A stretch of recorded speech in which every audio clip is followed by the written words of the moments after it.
Hello, and welcome to the Meditation Center's monthly metaphysical lesson. Today's lesson is inspired by Revelation, chapter 20, verses 1 through 3 and 7, which read, "And I saw an angel coming down out of heaven, having the key to the abyss, and holding in his hand a great chain. He seized the dragon, that ancient serpent, who is the devil or Satan, and bound him for 1,000 years. He threw him into the abyss and locked and sealed it over him, to keep him from deceiving the nations any more until the 1,000 years were ended. After that, he must be set free for a short time. And when the 1,000 years are over, Satan will be released from his prison."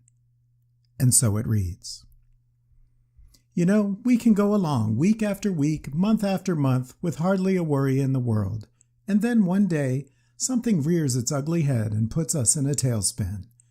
It might be an unexpected financial obligation, or an unpleasant person, a selfish family member, or a disagreement at our job.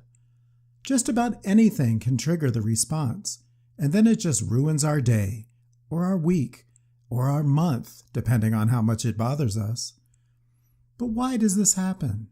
Shouldn't we be happy all the time? Shouldn't we know how to rise above the craziness of life and just glide along smoothly above it all? That's what we teach, but when it comes to real life, things are never as easy as they sound. It has happened to all of us, some more than others.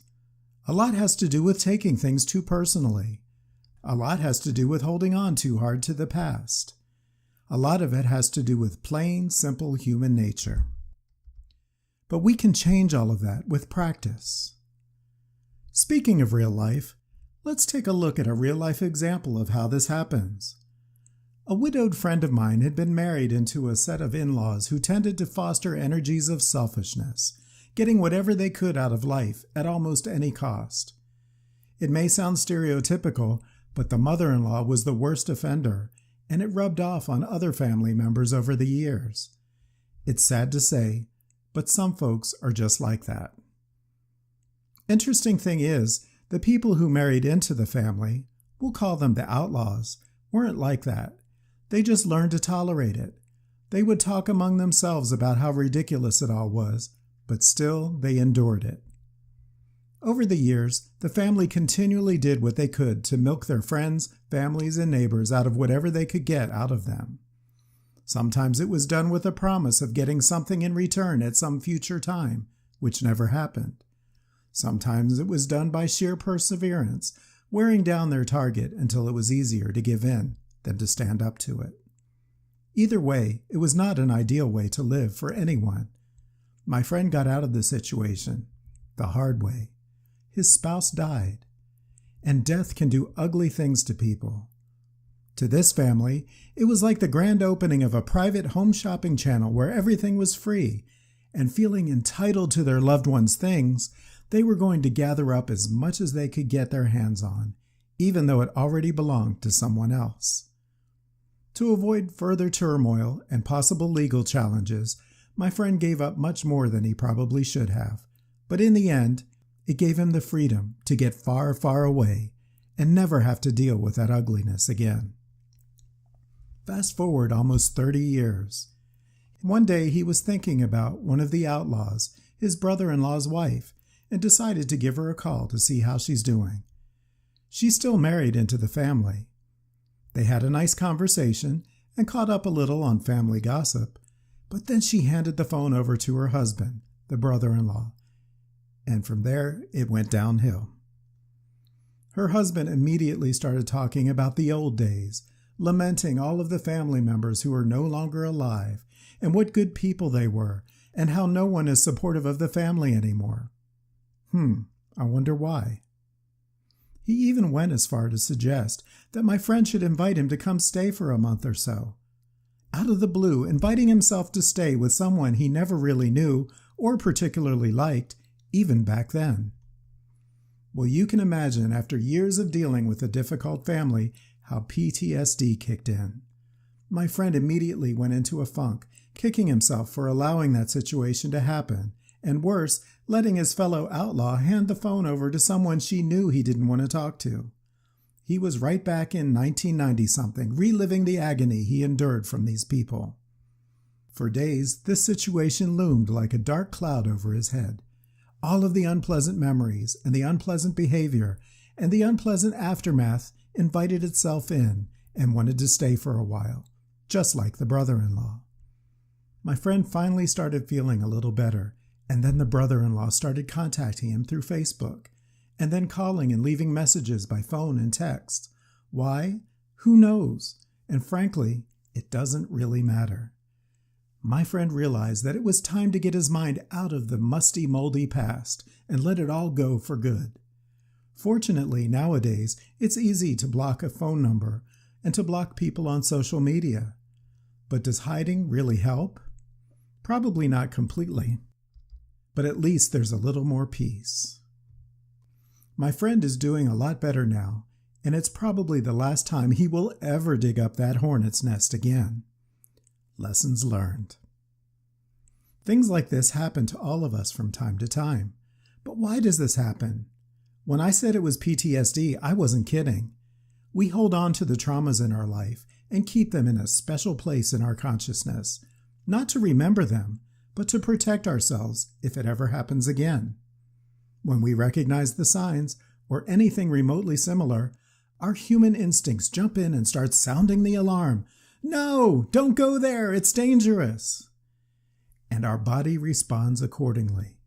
It doesn't even have to be anything terribly traumatic. It could be triggered by something as simple as a song that was playing in the background when something happened, or seeing a person you don't want to run into in another aisle of the grocery store. Your mind smells the leftover smoke and starts trying to run from the fire that hasn't burned in years. And it isn't pleasant. Fortunately, for most of us, it doesn't happen often. For others, it's a constant battle. But for all of us, it helps to understand why it happens, so we can learn to keep that fire from reigniting and hopefully find peace despite the drama of our past. That's where our scripture comes in. The book of Revelation is full of elaborate stories. Our scripture lesson picks up in the middle of a story that sounds more like a science fiction adventure movie or a futuristic video game than a religious lesson. Men on horses are battling evil creatures with fire and weapons and beasts and bottomless pits. It's downright scary if you don't understand what it's about. And as scary as it all sounds, it's meant to teach and reinforce lessons of finding and creating peace, no matter how crazy the world seems around us. Let's back up a little bit. After Jesus died, his followers, like Paul and John of Patmos, traveled the world telling stories about Jesus' teachings and how they can make our life better. Kind of like what we're doing here, but often in a cryptic, symbolic way that can be hard to understand. The book of Revelation, also called the Revelation of John, recounts visions or dreams described by John of Patmos, who we don't think was connected with John the Apostle from Jesus' time. The visions had to do with the fulfillment of Jesus' teachings and prophecies, where the world would find true peace and shed the ugliness of our earthly shortcomings forever. In this passage, Satan is depicted as a dragon or a serpent-like creature, a more dramatic version of the figure that deceived Adam and Eve way back in the beginning of the Bible in the story of the Garden of Eden. In our story, an angel on a horse is fighting for the good of the nations, of humanity. He binds the dragon with a chain and hurls it into an abyss, a bottomless pit, and seals it for 1,000 years so it can do no harm. But in verse 7, the storyteller says that after 1,000 years, Satan will have to be released so he can come out and deceive the nations again. Just that little piece of the story sounds fantastic enough as it is, but what does it mean? Remember that the stories we read in the Bible aren't about something that happened a long time ago or anything that will ever happen literally.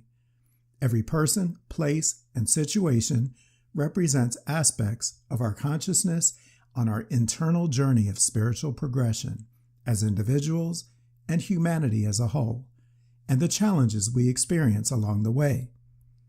Satan, despite the biblical depiction of an evil being, the opposite of God, is no more a person than God is. Remember, we see both God and Satan not as personified beings, but rather as aspects of creative consciousness that express from within us, differing and sometimes opposing expressions of the energies we create. The word Satan comes from the Aramaic word meaning deceiver. It is the part of our consciousness that fights the peace. It's the part that convinces us that something isn't right, even when there's no logical reason to feel that way.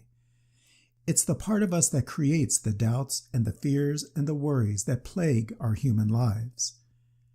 It's the little devil on our shoulder in the old cartoons that whispers in our ear, trying to divert our God consciousness, our sensibilities, toward ego-based emotions. And almost every time, we really do deceive ourselves. Most of that fear and doubt and worry ends up being for nothing, and we begin to realize how much peace and time we have thrown away. The avenger on the horse in our story represents our divine will, persevering even when all hope seems lost. The angel represents an ascended state of consciousness, the higher consciousness we strive to maintain. The horse symbolizes strength, strength that comes from within. The nations the angel is protecting represent areas of thought in our consciousness, with varying energies and intent, not always serving our highest good. The abyss is the deep, dark place we go when our negative thoughts consume us. You could think of it as the depths of hell, not a physical place, but a state of mind triggered by unpleasant things in our lives.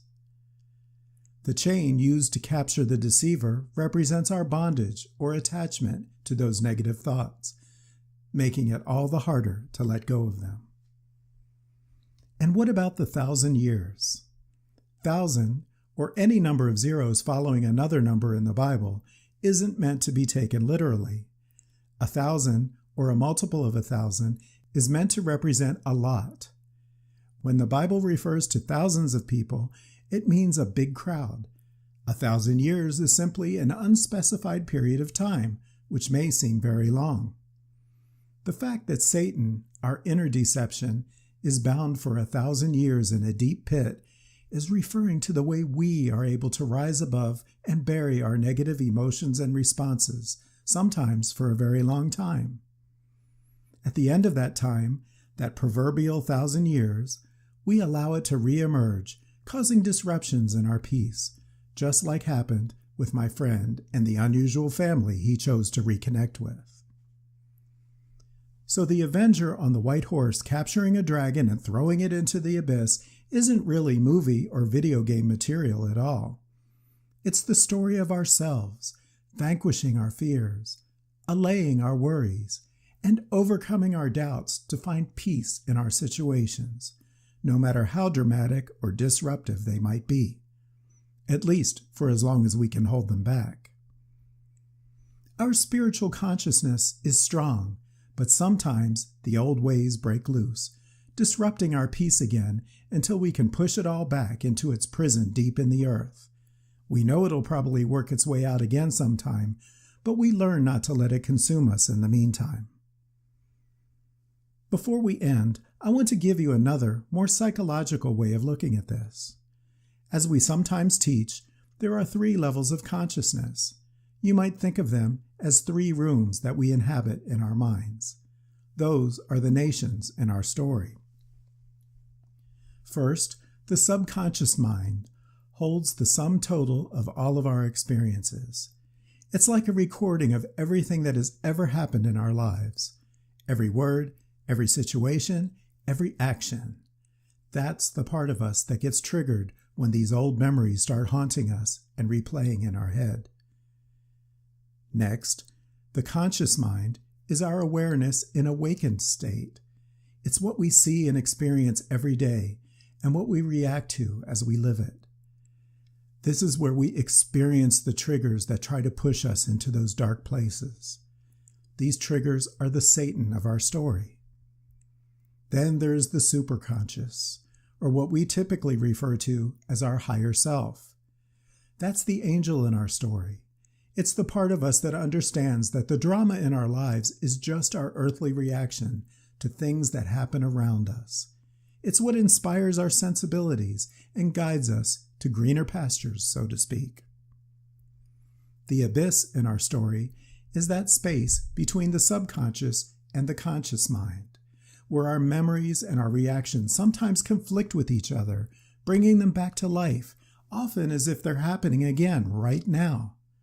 This is where Satan, that deceiver within us, lives, and where the ego decides that something isn't good and we start following blindly.